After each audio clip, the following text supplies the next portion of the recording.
Entonces nosotros no contamos la historia de otro, nosotros contamos nuestra historia y lo hacemos universal al personal que no se lo puso dentro de la historia, que no se lo reconoció, que no se lo valoró como argentino. Entonces estamos hablando hoy, 40 años después, que queremos tener una sociedad con memoria, verdad y justicia.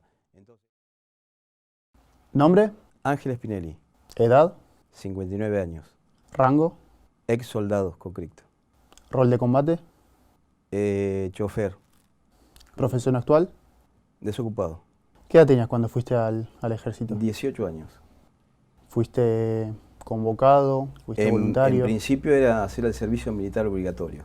Bien. Eso empezó en el 82, fui reclutado en febrero, el 5 de febrero del 82. ¿A qué grupo perteneciste? Y fui incorporado al grupo de artillería 11 con asiento en Piedrabuena, provincia de Santa Cruz. ¿Y cuánto tiempo tuviste de preparación? Y bueno, lo nuestro fue más o menos, fui incorporado el 6 de febrero y ponele el 10 de febrero ya estábamos haciendo la instrucción. Y la instrucción duró hasta fines de marzo, 2 días antes que se diera a conocer la toma de las Islas Malvinas. ¿Sabías que ibas a la guerra? Sí, en ese momento cuando bajamos de instrucción, ya te digo, 2 días antes, habíamos estado ya en la cuadra, habíamos bajado de instrucción y a través de una formación, el 2 de abril, tipo media mañana, se nos comunica que se habían tomado las Islas Malvinas y entrábamos en guerra con Gran Bretaña. Y que estábamos en guerra en ese momento, ¿no? ¿Y vos perteneces a los TOAS? Claro, hoy por hoy sería, ¿cómo te puedo explicar? Estamos dentro de Concertación TOAS. ¿Qué significa Concertación TOAS? Conflicto del Atlántico Sur. ¿Cómo se lo contás a alguien que no sabe de los TOAS? ¿Cómo te presentás? Y en principio nosotros a lo largo y a lo ancho del país ponemos mesas de firma donde le comunicamos a la gente qué es Concertación TOAS. Concertación TOAS es Conflicto Atlántico Sur, el personal que estuvo afectado a la costa patagónica en defensa y vigilancia del litoral patagónico. Todo el personal que fue afectado con esa orden, hoy lo que buscamos y lo que de alguna manera se le hace conocer al ciudadano es que somos veteranos de guerra no reconocidos por nuestra participación directa y necesaria en ese momento. Lo que pasa que a través del tiempo se fueron de alguna manera ocultando, dejando, no dándole el contexto verdadero de la situación que se vio en el 82. En el 82 se vivió una situación que fue el conflicto bélico de Argentina con Gran Bretaña por la recuperación de las Malvinas, pero que todo eso encerró el conflicto Atlántico Sur, TOAS, donde se participó en la isla, en el mar y en el continente. ¿Ustedes estaban en el continente? En de el TOAS? continente. Nosotros hablamos del continente y hablamos, con lo que yo decía, la sigla TOAS significa Teatro de Operaciones del Atlántico Sur. ¿Por qué crees que no son reconocidos? Y yo creo que no somos reconocidos por una cuestión general, primeramente por la desmalvinización, como yo te decía, hubo una desmalvinización a través de que siempre se habló de la guerra de Malvinas, de la recuperación de Malvinas, nunca se habló de lo que es el conflicto del Atlántico Sur. El trasfondo. Claro, ese es el trasfondo, entonces siempre se habló de Malvinas y quedó todo ahí. Hoy, a través de nuestro reclamo, le hacemos saber a la ciudadanía que hubo un conflicto del Atlántico Sur donde se participó en la isla, en el mar y en el continente. No solo son relatos de personas como nosotros, que somos más o menos alrededor de 10.000 hombres, que hablamos, sino que tenemos documentación que acreditan lo que yo estoy diciendo, porque nuestra participación fue directa y necesaria, con riesgo de vida. Eso significa que vos estabas a punto de atacar y de ser atacado. Por eso hoy la información que manejamos y que está al alcance de la gente es que en la Patagonia hubo infiltraciones inglesas, hubo comandos ingleses. ¿Por qué? Porque los aviones que atacaron la flota inglesa y que mayor daño le produjeron salieron de las 6 bases patagónicas, desde Trelew hasta Tierra del Fuego. Eso hoy está documentado, por eso hoy tenemos el libro de Marcelo Larraqui, donde cuenta, que es un historiador, que sin tener nada que ver con nosotros empezó a, a investigar sobre esto, y él relata que sí, efectivamente hubo incursiones inglesas en la Patagonia, y entonces todo está saliendo de alguna manera a la luz, ¿no? De alguna manera se nos ocultó, tal vez porque en ese momento estaban los militares, también no nos olvidemos que estamos dentro de una dictadura militar, donde vos tenías un servicio militar obligatorio, todo un montón de cosas que hacían, de cosas que hasta hoy recién se están dilucidando, ¿no? Saliendo a la luz. ¿Cómo te sentiste vos, Ángel, cuando te convocaron para la guerra, cuando te llevaron? Y hay un cambio de estado, de ánimo de la persona, porque primeramente era hacer el servicio militar obligatorio, que ya eso ya te causaba una inquietud, si bien Sí. por ahí en términos generales uno ya venía por el padre que ya lo había hecho, el servicio militar obligatorio, los abuelos, entonces uno por ahí lo podía manejar de una manera de decir, bueno, no tenés otra porque era obligatorio. Sí. Ahora, cuando vos te encontrás haciendo el servicio militar, haciendo una instrucción, después de la instrucción que no fue nada agradable, porque se te manda, se va para acá, para allá, ¿no? Pero vos tenés la ventaja de hacer servicio militar.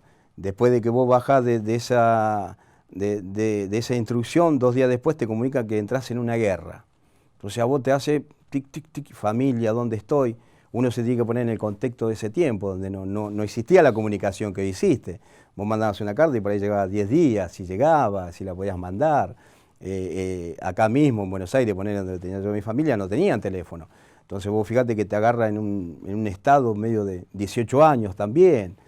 Todo un contexto de cosas que pasan, ¿no? Y después, bueno, sí, vos vas viendo podemos hablar de alertas rojas, podemos hablar de compañeros que compartíamos esa ansiedad, temor, entre comillas, porque no sabes dónde está y vos tenés que cumplir órdenes, ¿no? En ese contexto, pues hablamos, ponele, vos me hablás hoy se habla mucho del postraumático. Si vos me decís a mí, ¿vos tenés algún postraumático? Yo tal vez te digo que no, ¿me entendés? Porque en realidad seguimos viviendo, pero sí tengo compañeros que se han suicidado, tengo compañeros que viven en la indigencia hoy por hoy. Vos me decís, ¿por qué esas personas?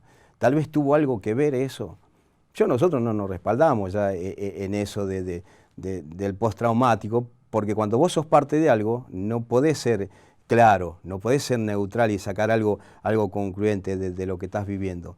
Por eso nuestra lucha hoy en día, nuestra lucha no es una cuestión económica, sino es una cuestión de honor, porque somos argentinos, es una cuestión de historia. ¿Me entendés? Somos historia verdadera, no contada en su tiempo y forma. Entonces eso es lo que hoy reclamamos.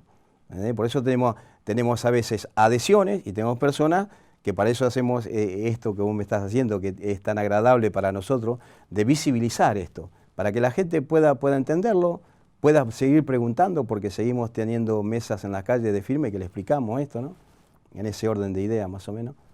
¿Y por qué crees que fueron invisibilizados? ¿Es una falla del Estado o de la cultura, la educación? Y el no estar visibilizado, yo creo principalmente que es por parte del ejército. Un Estado normal creo que se hace cargo, en este caso, de una guerra perdida. Entonces, una guerra perdida con un país bajo una dictadura militar, ahí ya tiene un contraste de no reconocimiento, como podemos entenderlo hoy en la República Argentina, que las cosas no están bien. Entonces eso habla de que los militares de alguna manera hacen que la guerra sea circunscrita nada más que hacia la isla. No se habla de un teatro de operaciones del Atlántico Sur, sino se habla de Islas Malvinas, de la guerra de Malvinas. Y se deja fuera del contexto histórico y verdadero y documental, que hoy podemos decirlo, es la participación del personal que actuó en la costa patagónica, en las 6 bases aeronavales que actuaron sobre la embarcación inglesa que hostigaban las Islas Malvinas. Entonces, en ese contexto de pensamiento y de documentación hoy, que acreditan lo que estoy diciendo, se corre el área del teatro de operaciones, entre comillas, 120 millas hacia adentro, entonces dejando afuera el teatro de operaciones del Atlántico Sur, en su contexto general, que era las islas, el mar y la costa patagónica. Entonces, esa idea se deja fuera al personal que en su momento, a través del tiempo, en el 82 es reconocido. Ustedes fueron reconocidos. Primeras leyes. Y después, del 82 al 88, el personal que actuó en la costa patagónica fue reconocido. Con la primera ley, ponele que tenía el problema, que decía que si algún soldado tenía problemas psíquicos o físicos, que es la 22.674, esa ley contemplaba para el soldado, hablamos siempre del soldado, porque acá hay que ir desgranando, ¿no?, lo que era para el soldado, ese resguardo que tenía.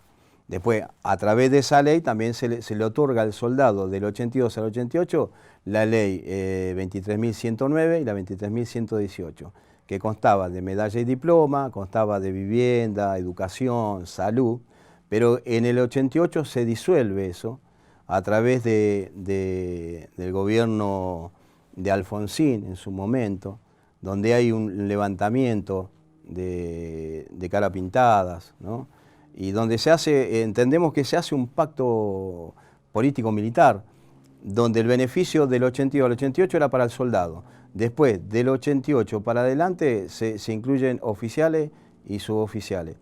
Que uno no dice que esté mal, en principio, pero vos tenés que darle cobertura al que no la tiene, no a los que ya la tenían.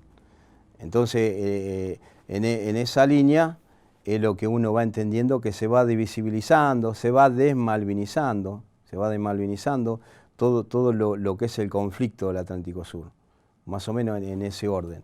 Y parte primeramente del ejército y después los mismos políticos, ¿no?, que hay cosas que se han ocultado y que hoy llevamos adelante a través de lo que te había dicho, de Marcelo Larraqui, que ha sacado la guerra invisible. Por eso en este tiempo se habla de la guerra invisible, de la participación del personal que estuvo en el sur del continente. ¿Qué es la guerra invisible para vos? La guerra invisible es un documento hecho por una persona que no tiene nada que ver con los actores, en principio de los que actuaron en Malvinas, en el mar y en el continente, donde habla de un escritor, historiador, donde relata con pruebas fehacientes que nosotros ya tenemos a través de distintos libros de guerra. Porque yo puedo hablar mucho de mi experiencia personal, pero mi experiencia personal, mis lágrimas, mi dolor, a nadie le interesa. Hoy lo que nos lleva adelante, a llevar esto adelante, es saber que somos argentinos bien nacidos y queremos que la historia se cuente completa. No hay otro interés con 60 años. Sí, a través de esto, lógico, hay un montón de cosas que te salen a flor de piel, de compañeros que si hubiesen tenido su contención no se hubiesen matado, porque tenemos compañeros que se han suicidado, compañeros que hoy viven en la indigencia, en la necesidad, por eso mismo. Por eso hablamos de la primera ley que habla entre comillas, es algo postraumático, ¿no?, lo que hablábamos. ¿Qué es postraumático? Como me preguntás a mí, yo no creo que tenga algo de postraumático, pero sí lo vi en mis compañeros, ¿no?, en ese contexto de cosas y lo que nosotros expresamos nuestra verdad, ¿no? Ustedes estaban en las bases aeronavales de donde salían los aviones que más daño le hacían a la flota inglesa y reabastecían a las islas. Claro, exactamente. Por eso en ese contexto tenemos que hablar de cuando se inicia un conflicto, se declara teatros de operaciones o un teatro de operaciones. En este caso, cuando se toman las Islas Malvinas, la Operación Rosario, se determina el teatro de operaciones TOM, que sería TOM, Teatro de Operaciones Malvinas. Este teatro de operaciones existe del 2 de abril al 7 de abril, más o menos en ese orden. Después se crea el teatro de operaciones del Atlántico Sur, por eso nosotros somos TOAS. Ahí es donde empezamos a intervenir nosotros en la pregunta que vos me dijiste. Se traslada o se agranda el teatro de operaciones de alguna manera, si se traslada la responsabilidad. Aquella persona que manejaba desde Malvinas, que no me acuerdo el nombre del jefe, ponele, se traslada el centro de operaciones a Comodoro Rivadavia, donde se hace un centro de operaciones estratégico, ya sea con la conducción de aeronáutica, ejército y armada. Son 3 jefes donde se hacen un centro de operaciones y ponen en funcionamiento las 6 bases que actuaron desde Trelew hasta la isla de Tierra del Fuego.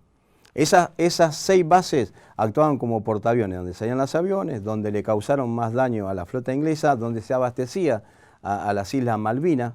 Entonces, ahí tenés una pregunta que se refiere a lo que estamos hablando. Teatro de Operaciones Tom, del 2 de abril al 7 de abril, luego se pasa al Teatro de Operaciones TOAS. Ahora, este teatro de operaciones está referido con documentación que tenemos, que es Isla Malvina, espacio aéreo y marítimo. Y todas aquellas bases que hagan falta para sojuzgar o para derrotar al enemigo. Esa es la documentación existente, que eso es lo que limita al teatro de operaciones. Y ahí vos le tenés que agregar orden de operaciones, que es defensa y vigilancia del litoral patagónico. Y de ahí donde salían los aviones, donde el ejército, en este caso, a la que yo pertenecía, le daba cobertura de defensa aérea con los cañones antiaéreos que teníamos, como tantas otras unidades, ¿no? En ese marco es que se mueve el ejército, la armada y la aviación, ¿no? Que en todo esto, después del hundimiento del general Belgrano, la flota de mar se va a dique seco a la costa, porque lo superaba la tecnología inglesa a través de los submarinos con la gran capacidad que tenía, ¿no? Esto más o menos, en ese orden más o menos. Y después, en el contexto de cuando ustedes estaban ahí, en el continente, ¿cómo eran las condiciones de vida? O sea, ¿cómo sobrevivían ustedes?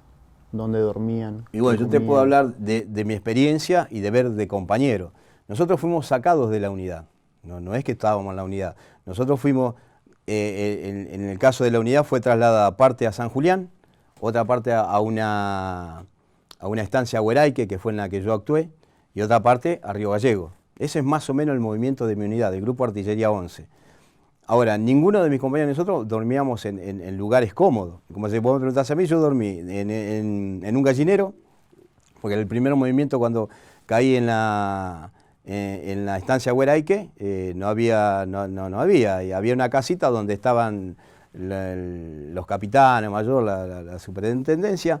Entonces vos tenías que acomodarte como podía. Otro armaron carpa y después yo me fui a dormir al vehículo que tenía como asignado, que era el Jeep. Cuando fui primeramente los primeros días a San Julián, dormía en el Jeep. La bolsa que te metés como gusano, te metías ahí, acostate y te levantaba y tenías que estar alerta a lo que te decían. Vos tenías que estar de pie ya tipo noche, tenías que estar de pie, te acostaba a último momento.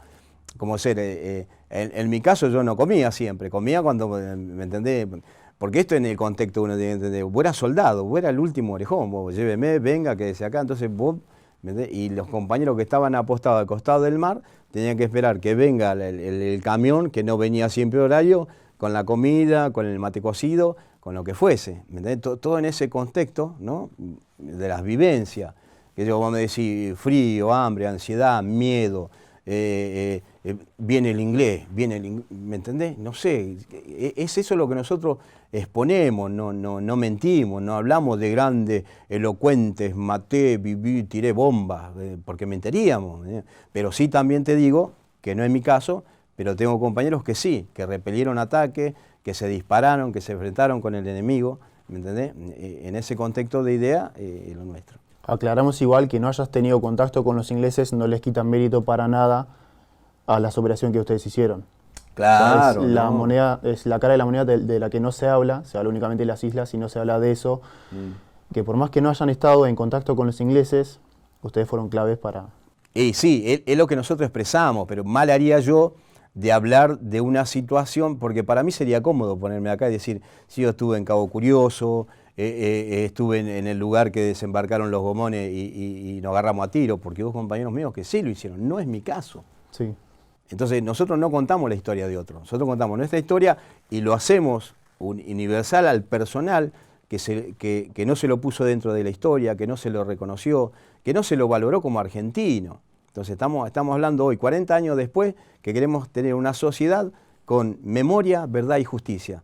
Entonces esas palabras nosotros las tomamos y dijimos, bueno, nosotros somos parte de la Argentina, somos parte de la historia, queremos justicia.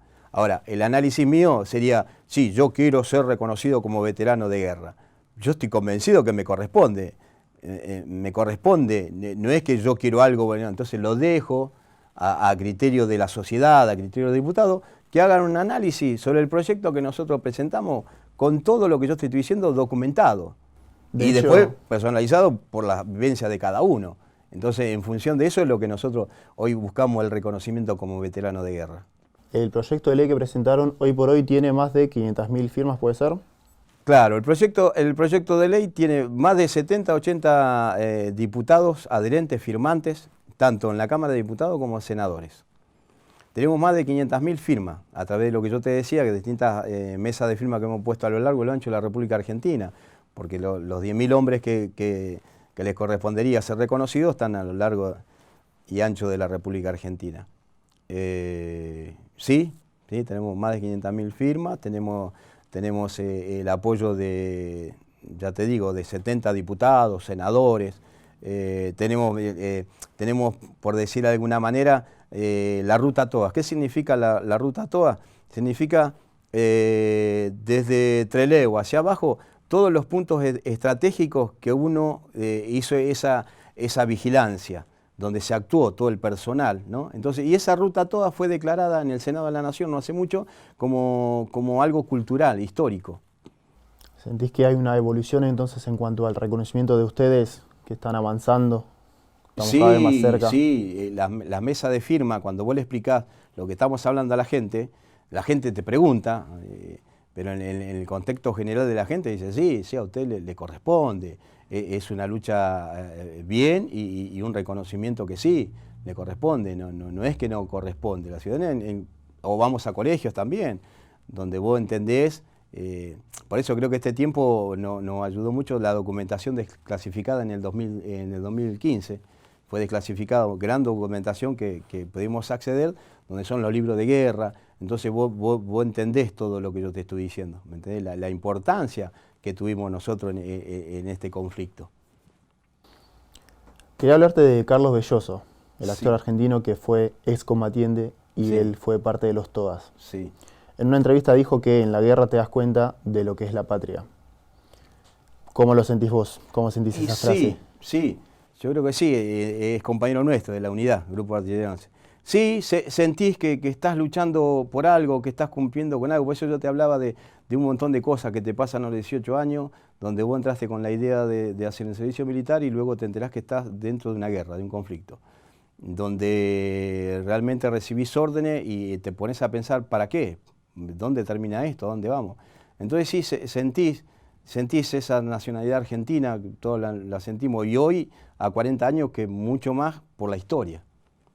Por entender que somos parte de la historia, por entender que ya con 60 años tenemos que construir un país serio, un país que realmente nuestros gobernantes, los que están, los que vengan, que hagan todo en función del pueblo, de la necesidad y de la expansión también de la Argentina, ¿no?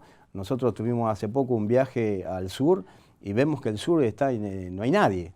Entonces, cuando te metes en la política, empezás a decir por qué de afuera mira mucho la Patagonia, ¿no? Y empezás a entender todo esto, ¿viste? Pues una cosa te lleva a otra. Por eso lo nuestro no pasa hoy porque a veces te acusan, bueno, ustedes quieren un beneficio económico. No. Lo nuestro va de la mano de todo. Va de lo económico, pero también va del honor, y va de la historia, y va de la verdad. En esa línea va lo nuestro. Ahora una pregunta más personal. Vos, Ángel, 18 años, en la costa atlántica sur, Sí. ¿Cuáles eran los pensamientos que tenías más recurrentes a lo largo de todo ese trayecto? Más allá del miedo, ansiedad, ¿en qué pensabas? ¿Qué futuro te veías? ¿Veías un futuro? ¿Qué era lo que más pensabas en ese momento? Buena pregunta. La verdad que... Y yo creo que va en el contexto de las vivencias de cada uno. ¿Qué sé yo? Vos en particular. Claro, yo por eso te digo, voy a hablar yo, qué sé yo. Yo fui criado no con mis padres, con mis abuelos, fui criado en el campo, por decir, qué sé yo, no es por nada, pero yo qué sé yo. Yo 18 años mataba un chancho con un cuchillo, lo degollaba. Entonces, y al ver que vos venís de un contacto que vos el servicio militar era como algo lindo, entre comillas, porque era así, ¿me entendés? Vos le preguntabas a mi abuelo, vos hizo el servicio militar y el tipo te hablaba como, ¿viste? ¿Viste? Le preguntabas a mi viejo y también, porque uno tenía esa cultura, ¿me entendés? Vos venís de una cultura donde indirectamente te pasan a vos la posta, para decir, bueno, el ser soldado es algo patriótico. Entonces, entre comillas, porque tampoco me quiero poner algo, ¿me entendés? Esos sentimientos te juegan, vos decís, bueno, estamos acá y bueno, y sí tenés que estar. Por eso también en el relato vas a encontrar que no hubo desertores en nuestra clase, no hubo personal que se fue. ¿Se podía haber ido? Claro que sí, porque estaba en eso. Pero por eso te digo, ¿me entendés en eso? Pues a veces las palabras, o lo que vos me hiciste, una pregunta tan personal, a veces yo tengo que tratar de ser equilibrado para no sacar tal vez lo que se puede tomar como algo, ¿viste? O viceversa, ¿no? Porque por ahí ahora lo hablo así, pero si vos me hubiese preguntado hace 20 años atrás, 10 años atrás, hubiese sido de otra manera. Porque ahí, como te decía, nosotros de alguna manera esto nos sirve para hacer catarsis, creo que es la palabra, o tratar de sacarlo de uno que tiene adentro y tratar de entenderlo desde afuera. Entonces eso ya no te lastima tanto, no te hace... yo creo que el mayor daño que se nos ha hecho a nosotros es el engaño y la mentira. Y es decir, yo participé, me corresponde y cuando te negaban. Creo que eso es lo que nos llevó a nosotros a estar hoy como estamos. Nosotros, ¿no? Lo que reclamamos, en términos generales, la mentira, el ocultamiento, eso, ¿me entendés? Ahora ya te digo, vos me llevas 20 años atrás, 10 años atrás, yo capaz que te iba a hablar de otra manera, capaz que se me caían las lágrimas, me salían los dientes, yo no lo tengo, ¿me entendés? Pero es eso, ¿me entendés? Entonces, creo que el mal que le hace a la persona es la mentira, el ocultamiento.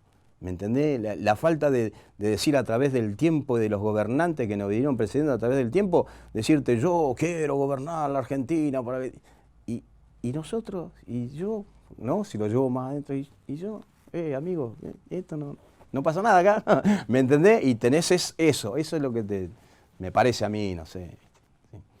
Otra pregunta más personal, ¿hay algún ruido u olor que recuerdes bien característico del lugar de donde vos estabas, que no te lo puedas olvidar? Olor a pólvora, cualquier cosa que sea característico. No, y sí, yo por ahí, por la experiencia vivida, estar en el costado del mar 3 días y con una orden que te decían los ingleses vienen y el viento y el mar, qué sé yo. La ansiedad ahí. Claro, la ansiedad, la soledad, donde no había nadie, estabas con un compañero que estaba en la misma situación tuya, calculás 50 metros había otro, 50 metros atrás tenías una carpa donde tenías los relevos. En la noche, estando ahí, vos me preguntás es el sonido del viento, del frío, del agua, ¿me entendés? En la inmensidad de la nada, en ese momento vos mirando, esperando no sé qué. En realidad sí, esperando al enemigo, pero te quiero decir que por eso vos cuando hablas de esto, alguno puede decir, y vos por eso querés ser reconocido o pensás que... Y sí, porque es mi vivencia. Digo yo hoy en primera persona, pero como tantos compañeros que estuvieron en un lugar, ¿me entendés?, predispuesto. Qué sé yo, por eso lo nuestro es tan delicado, ¿entendés? Porque uno no quiere imponer nada, simplemente expresar nuestras vivencias y entendemos que somos veteranos de guerra porque hemos cumplido con la patria. Y hoy a 60, a 40 años estamos convencidos de eso, pero bueno. ¿Y cómo fue cuando vos volviste a tu casa? Y bueno, cuando volví a casa yo vivía con mis abuelos, yo en realidad no escribía, no escribía, y bueno, fue de mi abuela, mira vos, no pensaba, de mi abuela, ¿no?, que me crió. Y en ese momento, mirá vos lo que me pasa, ¿no? Sí. Hablando, viste, como uno pensaba que, claro que uno no pensaba en esto. Y nada de eso. Los detalles que uno va obviando, claro, concentrándose en otras cosas, ¿viste? Cuando... Pero, che, mirá vos. Bueno. Mil disculpas. No, por favor, Ángel, sentite cómodo. Y por último te quería preguntar si hoy en día tenés contacto con tus compañeros, con los TOAS, a qué se están dedicando, si están haciendo algo en conjunto, más allá de buscar el reconocimiento, si están haciendo algo. Sí, pertenecemos, como te dije, a Concertación TOAS. Es un grupo de personas que se dedica mucho, estuvimos involucrados y estamos involucrados en la donación de sangre. Viste que en este tiempo faltaba sangre en los bancos de sangre y bueno, Sí. toda Concertación toda decidió hacer donación de sangre para el banco de sangre. También ayudamos a merenderos. En el terremoto que hubo en San Juan, creo que colaboramos también juntando donaciones y las mandamos. En el incendio que hubo hace no mucho, también colaboramos con camiones, ¿no? Por eso lo nuestro es una asociación, Concertación Todas, trabaja a lo largo y lo ancho del país, haciendo estas cosas, esto que involucra, así como nos involucramos en un momento por decisión de otros, hoy nos involucramos por decisión propia, porque nos sentimos argentinos y sentimos que podemos hacer algo en favor de nuestra patria, en favor de nuestro prójimo, ayudando de esa manera, ¿no? Así que eso es más o menos lo que hacemos. ¿Sí? Es eso. Si yo te digo Toas, si lo tenés que describir con una palabra, bien rápido, ¿qué Sí. palabra se te viene a la mente? Honestidad. Muchas gracias, Ángel. No, por favor. Gracias por participar en la entrevista. No sé si hay algo que quisieras que te pregunte, que no te pregunté en la entrevista. No, creo que me hiciste llorar esto último. Que lo Disculpa. pensaba yo, porque la verdad que no. Claro, viste, es como que vos vas para atrás. Mirá vos, ¿no? Lo que es uno, ¿no? Porque yo la verdad que había entrado ya a hablar con tanta convicción, la verdad que bueno, nada. Porque bueno, sé que esto va a salir y lo van a ver y bueno, disculpa por las lágrimas que no tiene nada que ver con lo nuestro, es algo muy personal. Es eso. Perdón si te hice sentir incómodo. No, por favor, no, gracias. Bueno, Ángel, muchas gracias por la oportunidad y espero que, bueno, cada vez estemos más cerca del reconocimiento y salga todo bien. Bueno, gracias. Muchas gracias. Gracias.